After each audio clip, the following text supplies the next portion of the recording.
एक दिन श्रीराम अपने दरबार में बैठे थे, तभी एक बूढ़ा ब्राह्मण अपने मरे हुए पुत्र का शव लेकर राजद्वार पर आया और हा पुत्र कहकर विलाप करते हुए कहने लगा, मैंने पूर्व जन्म में कौन से पाप किए थे जिससे मुझे अपनी आंखों से अपने इकलौते पुत्र की मृत्यु देखनी पड़ी। केवल 13 वर्ष 10 महीने और 20 दिन की आयु में ही तू मुझे छोड़कर सिधार गया। मैंने इस जन्म में कोई पाप या मिथ्या भाषण भी नहीं किया, फिर तेरी अकाल मृत्यु क्यों हुई? इस राज्य में ऐसी दुर्घटना पहले कभी नहीं हुई। निस्संदेह ये श्रीराम के ही किसी दुष्कर्म का फल है।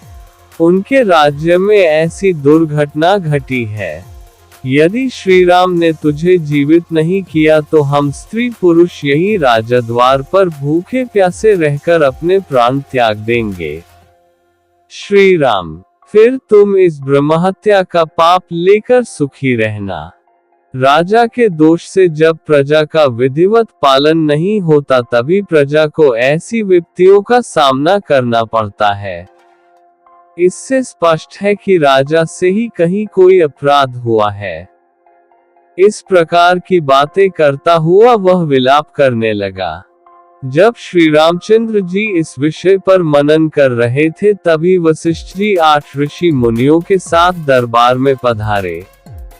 उनमें नारद जी भी थे। श्री राम ने जब ये समस्या उनके सम्मुख रखी तो नारद जी बोले, राजन, जिस कारण से इस बालक की अकाल मृत्यु हुई वह मैं आपको बताता हूँ। सतयुग में केवल ब्राह्मण ही तपस्या किया करते थे। फिर त्रेता के आरंभ में क्षत्रियों को भी तपस्या का अधिकार मिल गया। अन्य वर्णों का तपस्या में रत होना अधर्म है।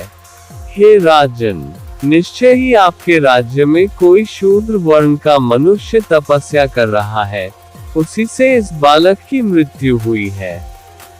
इसलिए आप खोज कराइए कि आपके राज्य में कोई व्यक्ति कर्तव्यों की सीमा का उल्लंघन तो नहीं कर रहा।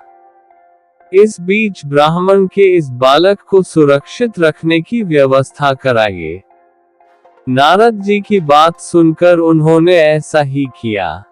एक और सेवकों को इस बात का पता लगाने के लिए भेजा कि कोई अवांछित व्यक्ति ऐसा कार्य तो नहीं कर रहा जो उसे नहीं करना चाहिए।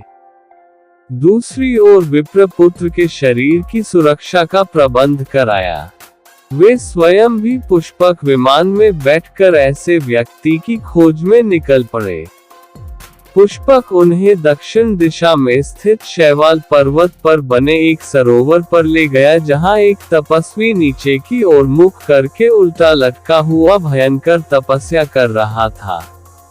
उसकी यह विकट तपस्या देखकर उन्होंने पूछा, हे तपस्वी, तुम कौन हो, किस वर्ण के हो और यह भयंकर तपस्या क्यों कर रहे हो? ये सुनकर वह तपस्वी बोले, महात्मन, मैं शूद्र योनि से उत्पन्न हूँ और सशरीर स्वर्ग जाने के लिए यह उग्र तपस्या कर रहा हूँ।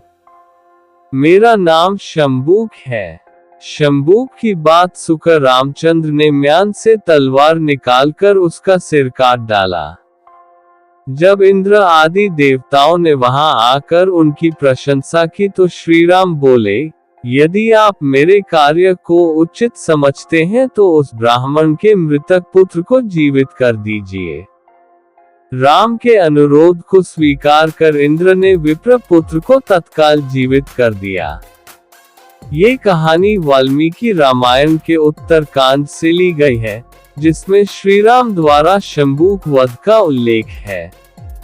इस कथा में श्रीराम के राज्य में एक ब्राह्मण के पुत्र की अकाल मृत्यु हो जाती है और ब्राह्मण इस घटना के लिए श्रीराम को दोषी ठहराता है।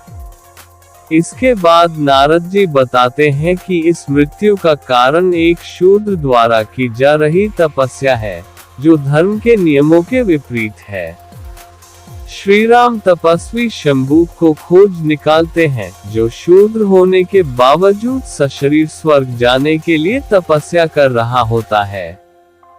श्री राम उसे धर्म विरुद्ध कर्म के रूप में देखते हैं और उसका वध कर देते हैं, जिससे ब्राह्मण का मृत पुत्र पुनः जीवित हो जाता है।